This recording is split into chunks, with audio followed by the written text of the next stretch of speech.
네, 반갑습니다.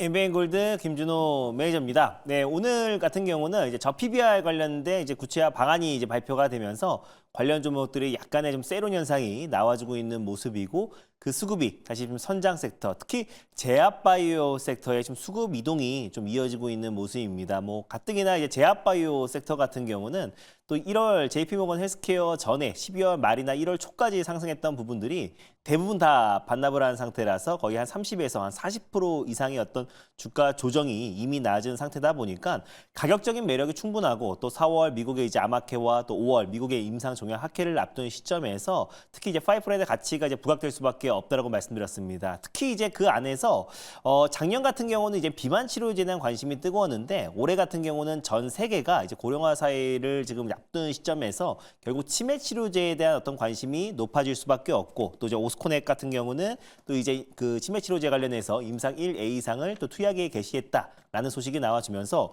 오늘도 좀 의미 있는 반등 그림이 나와주고 있어요. 그래서 그나마 오늘 이제 코스닥의 어떤 증시 하락을 좀 방어해줬던 섹터가 일부 제약바이오 종목이었다라고 좀 보고 있는데 제가 금요일에 소개해드리고 이제 오늘 뭐 장중에 한 8% 이상의 어떤 상승 흐름 나와주면서 의미 있는 구간대 또 그리고 좀 최근에 직전 고점 부근대를 좀 돌파하면서 안정적인 좀 매수 그 세가 유입되고 있습니다. 그래서 오스코텍 같은 경우 충분히 안정적인 모습 보여주고 있고요. 그리고 무난하게 1차 목표가는 도달하지 않을까 보고 있습니다. 그래서 1차 목표가를 제가 26,500원을 제시해드렸기 때문에 오늘의 고가 또 25,000원 라인대를 좀 돌파했을 때 무난하게 1차 목표가를 도달할 가능성이 높고 또 치매 치료제에 대한 관심이 워낙에 높아지고 있는 상황에서 오스코텍의 임상 1A 이상 관련된 투약이 시작됐다라는 소식이 나와줬던 부분들이 있기 때문에 우리가 치매 치료제 관련해서 오스코텍이 다시 한번 좀 선도하지 않을까라는 관점에서 말씀드렸고요.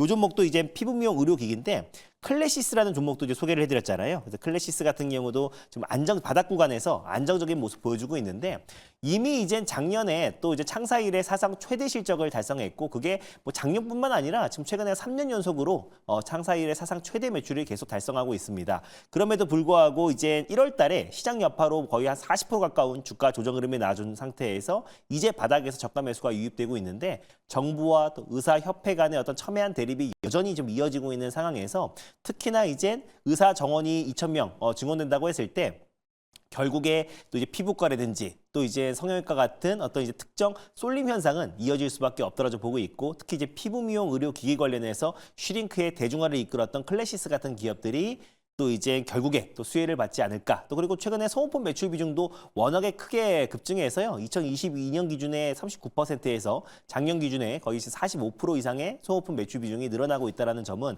오히려 최근에 브라질 시장 중심으로 또 클래시스의 슈링크 장비가 계속 공급되고 있고 확대되고 있는 만큼 올해 또 이제 고마진 소모품 매출 비중이 늘어날 수밖에 없다라고 보고 있습니다. 그래서 결국에 저는 여기 1월 시장 여파로 밀렸던 부분들은 충분히 회복할 수 있다라고 보고 있고요. 또 최근에 낙폭의 최소한 절반 이상의 어떤 상승 흐름은 충분히 나올 수 있다라고 보고 있어서 최근에 약간의 어떤 기간 조정 끝나자마자 반발 매수가 강하게 유입될 가능성이 높다라고 보고 있어서 클래시스라는 종목도 편안하게 홀딩 관점으로 보셨으면 좋겠습니다. 그래서 오늘 좀 소개해드릴 종목도 좀 트렌드 선점으로 좀 말씀드리려고 하고 있고요. 또 최근에 또 의사협회와 또 이제 정부 간의 어떤 첨예한 대립에 있어서 또 핵심 수혜주로 부각될 수 있는 종목 한 종목을 준비했습니다. 일단 매수가부터 먼저 말씀드리고 종목명을 말씀드려보도록 할게요. 현재가가 6,350원이고요. 케어랩스라는 종목을 오늘 탑픽 종목으로 말씀드려보도록 하겠습니다. 결국에 지금 정부에서 또 이제 의대 정원을 2,000명 증원하겠다는 얘기가 나와주면서 의사협회에서도 강력하게 좀 반발을 하고 있는 모습이고 뭐 끝까지 저항하겠다라는 소식이 나와주면서 일부 의료진 같은 경우는 이제 사직서를 제출한 이후에 또 이제 진료 현장을 떠나면서 응급실 뺑뺑이 사태가 좀 이어지고 있는 상태예요. 그래서 오늘 나왔던 뉴스에서는 심정지 상태의 이제 80대 노인이 또 이제 응급실을 찾지 못해서 사망했다라는 안타까운 소식도 나와준 만큼 지금 이제 의사협회와 정부 간의 갈등이 첨예하게 지금 대립각이 이어지고 있는 상태다. 그래서 의료 대란 2020년도에 거의 의료 대란의 어떤 부분까지도 지금 이제 번지고 있는 상태다 보니까 우리가 비대면 진료 관련 종목들에 대한 관심을 가질 필요가 있다라고 보고 있고요. 뭐 비대면 진료 관련해서는 정부가 또 계속해서 지금 이제 의사협회에서 강하게 저항을 했을 때 결국에 비대면 진료 관련해서도 확대를 해 나가겠다라고 좀 밝혔던 만큼 우리가 지금부터라도 우리가 비대면 진료 관련 종목들을 관심 있게 볼 필요가 있다라는 관점에서 케어랩스라는 종목을 좀 가져와 봤습니다. 그래서 자세한 내용은 가져온 자료를 보면서 말씀드려 보도록 할게요. 네, 일단 지금 의사협회에서는 여전히 이제 강력하게 저항의 뜻을 밝혔습니다. 뭐 의대 정원과 또 그리고 필수 의료 정책을 정부에서 강행했을 때 끝까지 저항할 것이다라고 좀 밝히면서 결국 첨예한 대립이 이어지고 있는 상태다라고 보시면 될 것 같고요. 정부에서도 이에 대응해서 환자의 어떤 목숨을 가지고 목숨을 불모로 하는 거는 굉장히 위험하다. 그래서 작심하고 좀 반박을 하고 있는 모습입니다. 그래서 정부 또한 마찬가지로 뜻을 쉽게 굽히지 않을 것이다라고 좀 보고 있어서 결국 이 반사 이익은 결국 이제 비대면 진료와 원격 진료 관련 종목으로 수급이 이동될 수밖에 없다라고 좀 보고 있습니다. 다음 절 한번 보여드릴게요. 케어랩스 같은 경우는 이제 헬스케어 또 이제 플랫폼을 이제 공급하고 있는 기업이에요. 세 가지의 사업을 하고 있는데 헬스케어 플랫폼이라든지 또 그리고 마케팅 또 그리고 솔루션 관련된 사업을 하고 있는 기업입니다. 그래서 케어랩스의 이제 이 어플리케이션인데요. 병원 예약대 하고 있고요. 비대면 진료 사업 또 그리고 클리닉 그리고 대기 인원 관련해서 실시간으로 체크를 할 수 있어서 지금 이제 케어랩스의 지금 이제 그 굿닥이라는 어플인데요. 굿닥이 어플이 추진하고 있는 게 지금 현재 원스톱 병원 예약 또 그리고 진료부터 접수 시스템까지 여러 가지 원스톱으로 할 수 있는 예약 시스템을 구축해 놓은 상태입니다. 그래서 우리가 병원을 갈 때 병원을 예약을 하고요. 또 그리고 비대면 진료 관련해서도 바로 이제 의사진들과 또 진료진들과 바로 협업을 할 수 있는 부분이 있기 때문에 사실상 최근에 비대면 진료와 또 원격 진료 관련해서 케어랩스가 가장 대표 수혜주로 좀 부각되고 있는 모습이고 병원 검색도 바로 가능하고요. 또 의료, 또 건강 정보 컨텐츠도 제공을 하고 있고 또 그리고 병원 이벤트 같은 경우도 계속 진행하고 있어서 관련된 광고 수익도 계속해서 늘어나고 있는 상태다라고 보시면 될 것 같습니다. 그래서 이제 헬스케어 플랫폼 사업 중에서 굿닥이라는 플랫폼이 이제 비대면 진료 관련해서 가장 핵심 플랫폼이다라고 보시면 될 것 같고 또 그리고 바비톡이라는 플랫폼이 있어요. 그래서 다음 짤 한번 보여드릴게요. 그래서 바비톡 같은 경우는 이제 20대 또 그리고 30대 여성이 주요 타겟이다라고 보시면 될 것 같고 결국 이제 큐티케어 플랫폼뿐만 아니라 또 그리고 성형 또 그리고 이제 피부 시술부터 후기까지 한 번에 다 볼 수가 있어요. 그래서 결국에 지금 이제 후기부터 부작용까지 관련해서 관련된 글들만 300만 건 이상이 올라와 있고요. 네, 그리고 또 이제 관련된 협업하는 이제 의료기관만 본다고 하더라도 국내에서만 4,300여 곳이 있습니다. 네, 그러다 보니까 케어레스 같은 경우는 최근에 지금 이제 의사 또 의대생들이 가장 지금 이제 원하는 곳이 성형외과랑 또 그리고 피부과라고 말씀드렸잖아요. 그래서 피부과와 성형외과의 쏠림 현상이 굉장히 심한 상태인데 또 케어랩스의 또 이제 바비톡 관련된 플랫폼 사업과 또 매출 비중도 빠르게 급증할 수 있다라고 보고 있고 또 원격 진료 관련된 사업인 굿닥이란 플랫폼도 공급하고 있는 기업이다 보니까 최근에 의사협회와 정부 간의 어떤 첨예한 대립이 이어지고 있는 상태에서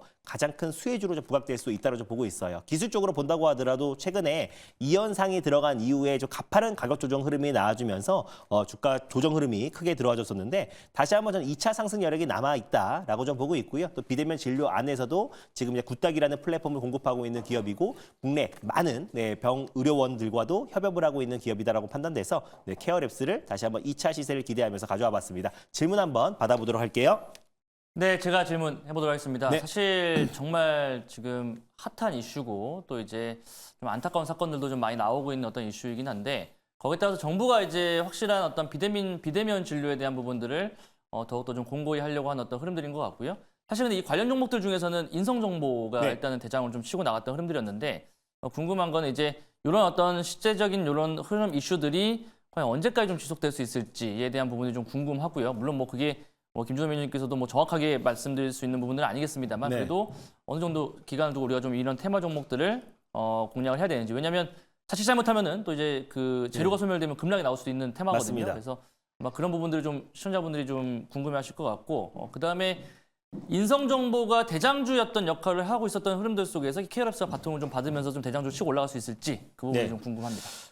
최근에 주가 탄력도 면에서 본다고 했을 때는 인성정보보다 케어랩스가 2연상 들어가주면서 가장 강한 상승이 나와주기도 했고요. 또 정부와 지금 이제 의사협회 간에 좀 원만한 합의가 이뤄졌으면 좋겠다라고 생각은 하는데 최근에 강대강 기조로 지금 이어지고 있는 모습을 봤을 때는 이게 쉽게 끝날 문제는 아니다라고 좀 보고 있습니다. 정부 또한 지금 의지를 강하게 밝히고 있고 또 지금 의사협회에서 이제 하고 있는 어떤 부분들을 강하게 지금 반박하고 있는 모습을 봤을 때는 그래도 아무리 못해도 저 이번 달 또 다음 달 초까지도 이런 문제들이 이어질 가능성이 가능성이 높다라고 보고 있습니다. 그래서 관련해서 이제 어느 정도 만약에 극적으로 어떤 타협을 하거나 어느 정도 이제 문제가 있을 때는 변동성이 이제 크게 될 수 있기 때문에 목표가랑 손절가를 좀 타이트하게 잡고 대응할 필요가 있다라고 보고 있습니다. 그래서 케어랩스 같은 경우는 충분히 이제 비대면 진료 관련된 어떤 확대 사업에서도 가장 큰 또 수혜주가 될 수 있다라고 보고 있고 최근 어떤 실적 성장에 대한 기대감도 같이 좀 이어지고 있는 기업이다 보니까 충분히 2차 시세는 분출되지 않을까라고 좀 보고 있습니다. 그래서 1차 목표가를 본다고 했을 때 최근에 어떤 낙폭의 어떤 절반 정도 수준이었던